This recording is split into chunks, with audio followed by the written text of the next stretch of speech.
So good morning, guys. Back out here on the road. I'm getting ready to go meet with a client here in about half an hour, but I've got enough time to do a toss. I'm not going to be able to go back and race back to the loft and watch who comes in first. But this is 10.63 miles. The last place we tossed was kind of off over at the base of that ridge line over there is where we were at. It was kind of around that corner. So we're here pretty close. The fifth bird, the black widow hen that wasn't on that toss, I wanted to make sure she got on this toss. So I just figured I would duplicate that, and also just a little bit short of time to bounce further out on the road, and it can help reinforce them a little bit. So here we go. So 5 pigeons. And they're winding off over that field. There they go. I don't know if you can see them out there past the solar panels. Looks like they're sticking behind those trees there. There they are.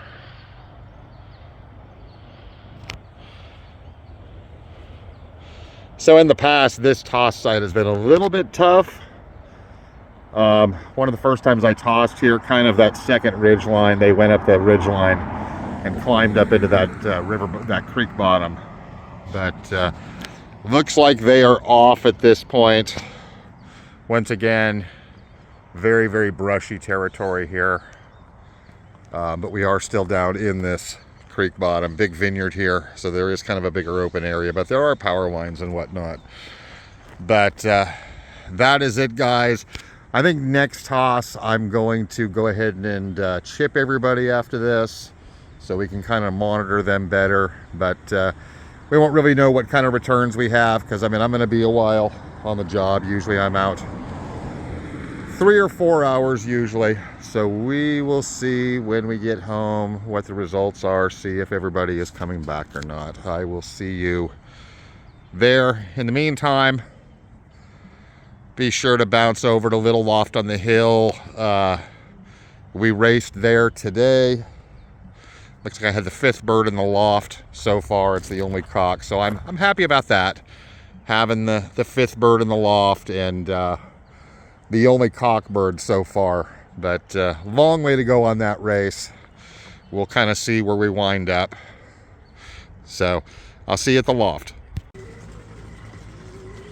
So little update on the training toss. It is evening now. These guys have been back for a while, but it took them 3 hours to do 12 miles, believe it or not. The blue brooch that was in here has gone back to not trapping in again and is somewhere out here. There's actually 2 of them off that pair, but they're still pretty afraid of the feral cats. So that bird was trapping and now is not trapping, didn't trap in after that toss. But that's them back. Temperatures are really high right now. They're going back into the hundreds. I'm going to be as high as about 102 and 103. So I'm probably going to wait a bit on tossing over the next few days, let them rest, and then go back out on the road once it drops back out down to the 90s in the afternoons. But not a good return time.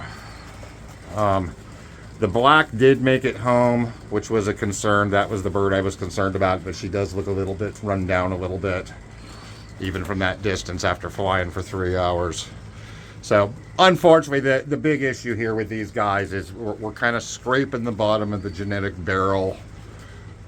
These are birds that survived the adeno, and most of them, they're not really off of good pairs. The black is off of a pair that I was using for fosters, that I flew birds off of that pair a couple years ago and was not satisfied with the results. And this is the one youngster they did breed on their own. The other 3 are half Hubin, but they're crossed to different stuff. One of the blue bars, the father is actually a milky bird and was more of a color-bred bird. So it's kind of not surprising that the times aren't great. that, you know, the genetics just aren't here, but it's kind of, you know, what you have is what you have, and you have to fly what you do have. So, not a good return. The two blue brooches that won't trap, they're off of better genetics. And the one that I did fly, it's along with this red check, has been coming back first. But like I said, kind of bottom of the barrel genetics out of what's left. It's kind of strange how the pigeons that aren't the best ones are the ones that survive. Sometimes it's uncanny, but that's where we're at on this. I've made a lot of decisions here in the last couple days on on how to move forward with everything. My plan at this point, I'm going to build probably a new 8x24 loft. So this loft here is standing on the corner of a concrete slab, and that's about the last of the ground space I have. I've got some clearing and stuff I need to do, but going forward, I'm going to do probably 8x24, probably with a 2-foot front aisle and trap station, kind of that way I have that protective double door system with an aisleway. And I'm going to go forward that way and do probably the plastic poultry flooring from Farm Boy is my plan. And then a lot of these other lofts, most of which I had built, and I was, you know, and a lot of people remember, like this loft, I had this one built. I've never been happy with it. I've got two 8x8s here that I had built. I'm not happy with them. Even the lofts the Rovers are in, I had them built. I have complaints about them. So kind of what I'm going to be doing to combat the leftover, you know, any potential shedding of the adenovirus that may be left, and any contamination that could be in the wood. I've made a decision. I'm going to do the burn. That's what I'm going to do. Is I'm going to burn most of this infrastructure to the ground and replace it.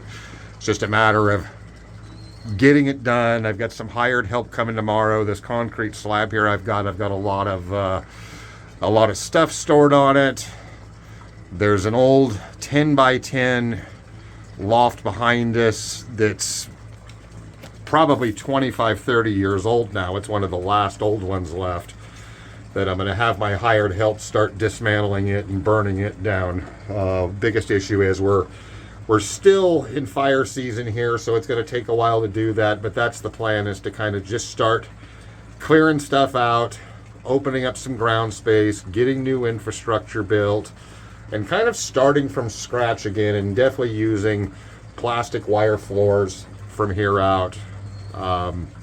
You know, my long-term plan is to still move to my property about 60 miles south. It's a much better situation. Where I'm at here has gotten, some of you know, I mean, some of this property I'm on has been in the family for about 120 years. And it's dramatically built up over the last 15 to 20 years, and I'm just not happy being here anymore.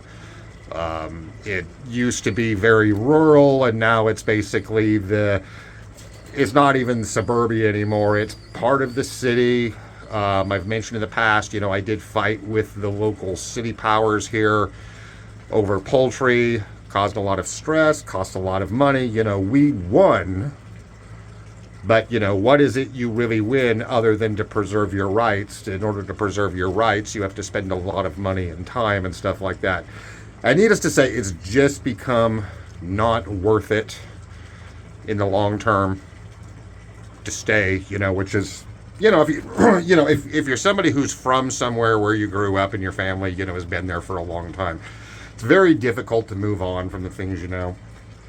But that time is coming. We're going to put another one of the projects I'm going to tackle is I'm going to actually hire a build from, I've got a business partner down there in the poultry business. I'm actually going to hire him to build probably a new 16 by 16 foot cabin on the property down there, so we can start being in the position to start doing a lot of work down there and kind of do things down there to eventually prepare for the move, maybe in the next 2 years, maybe. But needless to say, in order to go forward with racing, I'm still going to have to invest in the infrastructure here in a new loft. So kind of a lot of different things to think about and do. But, you know, going forward as far as racing next year, the plan is the old infrastructure here that I had built by other people that I was never happy with and stuff that's now, you know, heavily contaminated, you know, or at least in my opinion, it has a high possibility of being contaminated with the adeno. It's gonna go. I'm just gonna burn it. You know, which is kind of an extreme response to the disease situation, but scorched earth is definitely the way to go. That is, you know, fire sterilizes all, and that's what I'm gonna do from here out. So that is it for this one, guys. Like I said, not a good training result, not happy with it, but I don't have high expectations for the ones that are left. You know, they're going to keep getting pushed out there and see if we can, you know, at least have, you know, something to race going into next month. But we'll see how it goes. So that's it, guys. I will see you next time. Keep them flying out there.